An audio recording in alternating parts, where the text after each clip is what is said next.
Today's topic is manual handling, guidelines for moving well. When your work involves manual handling tasks, you need to identify the risks associated with the job. Consider the following. What are the movements and actions involved in the task?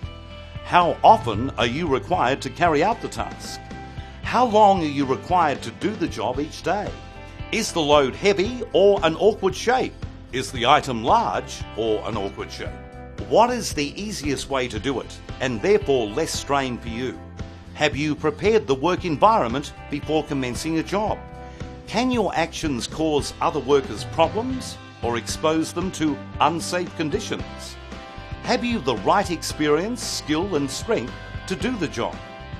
Thinking of these issues is a way of assessing possible hazards related to the task. Lower ground lifting. Power lift. Place feet as close as possible to the object being lifted. Stick your butt out and keep the weight in your heels. Bend knees to 90 degrees only. As you lift, push down through your feet, look at the horizon and breathe out. Repeat for lowering items also.